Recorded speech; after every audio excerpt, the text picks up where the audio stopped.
Assalamualaikum warahmatullahi wabarakatuh. Alhamdulillah nahmaduhu wa nasta'inuhu wa nastaghfiruh wa na'udzu billahi min shururi anfusina wa min sayyiati a'malina. Man yahdihillahu fala mudilla lahu wa man yudlil fala hadiya lahu. Asyhadu an la ilaha illallah wahdahu la syarika lahu wa asyhadu anna Muhammadan 'abduhu wa rasuluh. Allahumma salli wa sallim wa barik ala nabiyina Muhammadin wa ala alihi wa sahbihi ajma'in. Kepada kaum muslimin yang mudah-mudahan dirahmati oleh Allah Ta'ala, ada beberapa pertanyaan yang masuk yang berkaitan dengan masalah sholat.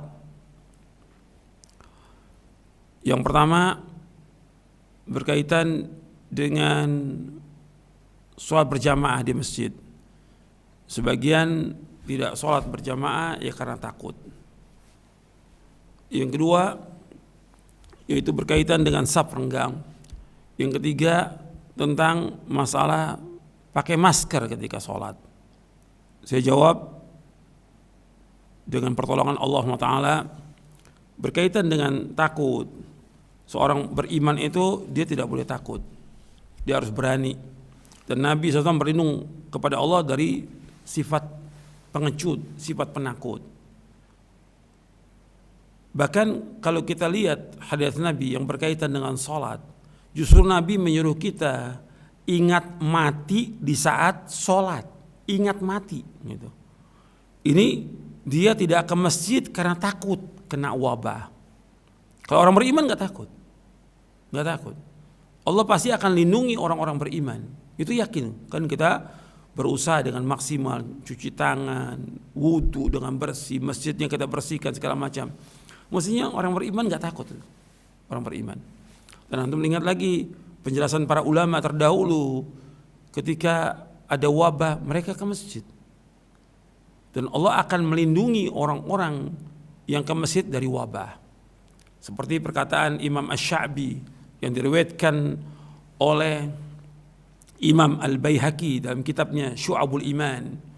Kata Imam Asy-Sya'bi rahimahullah, mereka para sahabat dan tabi'in, idza faruqu min syai', apabila mereka terkena musibah, takut atau ada bencana atau al-masjid, mereka datang ke masjid.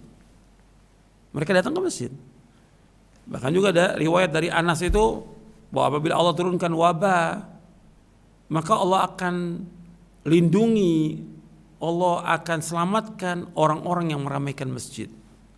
Itu harus kita ingat itu. Ini diriwayatkan oleh Imam Baihaqi dalam Syu'abul Iman. Meskipun riwayat itu ada kelemahan, kata Imam Baihaqi, riwayat Anas ini ada beberapa penguatnya. Paling enggak hasan li ghairihi. Artinya Allah akan lindungi orang-orang yang beriman, yang ke masjid itu dilindungi dari berbagai macam penyakit. Jadi kita enggak usah takut. Bahkan Nabi menyuruh kita untuk apa? Untuk mengingat mati di saat sholat. Nabi bersabda dari Anas radhiyallahu an, Rasulullah bersabda, "Uzkur al-mauta fi salatika, fa inna ar-rajula idza dzakara al-mauta fi salat la hariyun an yuhsina salatahu, wa shalli salata rajulin la yadhunnu annahu yusalli salatan ghairaha." Nabi bersabda SAW, ingatlah kematian di dalam sholatmu. Ingat mati di saat sholat. Karena jika seorang mengingat kematian dalam sholatnya, ia akan melakukan sholatnya dengan baik. Dia akan berusaha bagaimana sholatnya yang terbaik, karena dianggap sholatnya yang terakhir bagi dia.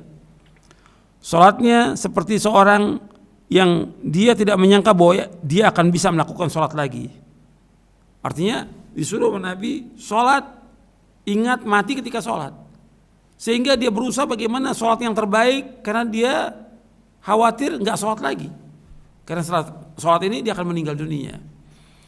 Ini diriwayatkan oleh Imam Dailami dalam Musnad Al-Firdaus. Dihasankan oleh Syekh Al-Albani dalam silsilah hadits as-sahihah di juz yang ketiga. Ini yang pertama. Jadi mestinya justru kita harus ingat apa? Ingat mati di saat sholat. Bukan takut mati, justru ingat mati. Dan dalam hadits yang umum yang sahih yang diriwayatkan Imam Ahmad Tirmidzi, Nabi bersabda, "Aktsiru dzikra hadzimil ladzat al-maut." Dalam kalian memperbanyak ingat pemotong kelezatan, yaitu mati. Nabi suruh mengingat kematian, bukan takut mati. Orang beriman enggak takut mati. Orang beriman tidak takut mati. Apalagi sholat yang Allah perintahkan. Untuk laki-laki di masjid, jangan takut mati. Oh, kita beriman, Allah pasti akan menjaga kita, melindungi kita.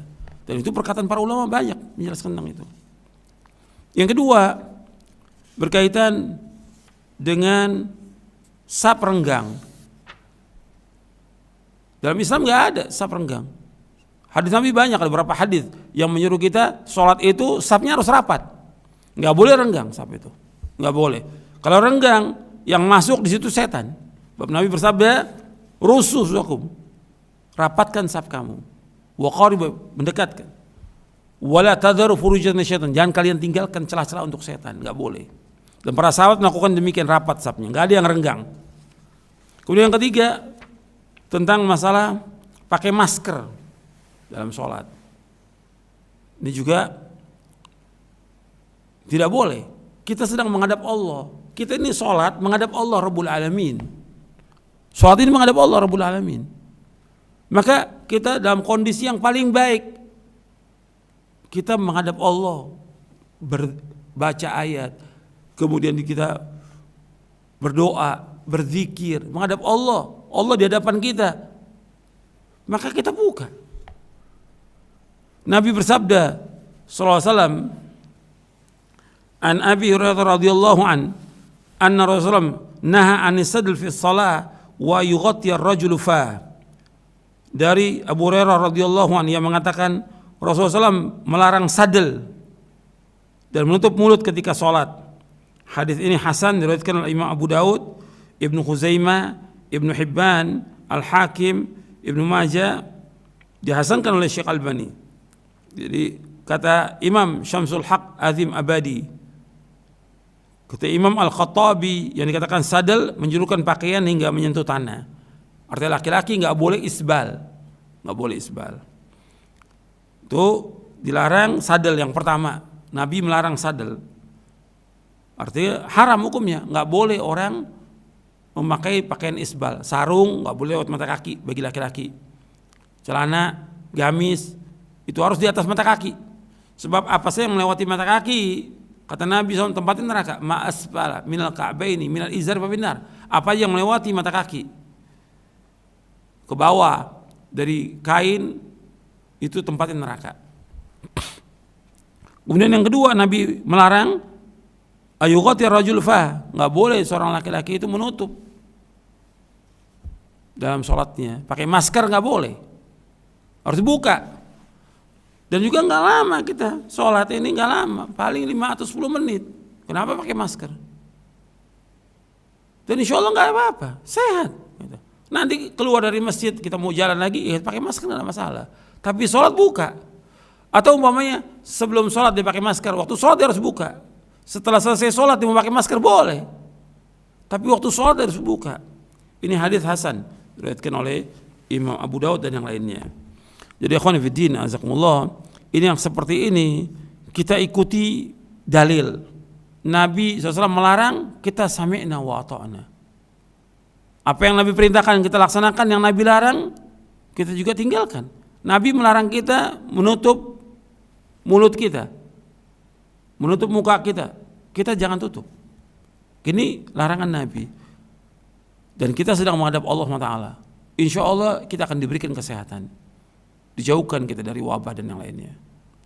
Selama kita ikut dalil, ikut Quran Sunnah, insya Allah kita akan diselamatkan oleh Allah Ta'ala. Mudah-mudahan yang saya sampaikan bermanfaat. Wassalamualaikum warahmatullahi wabarakatuh.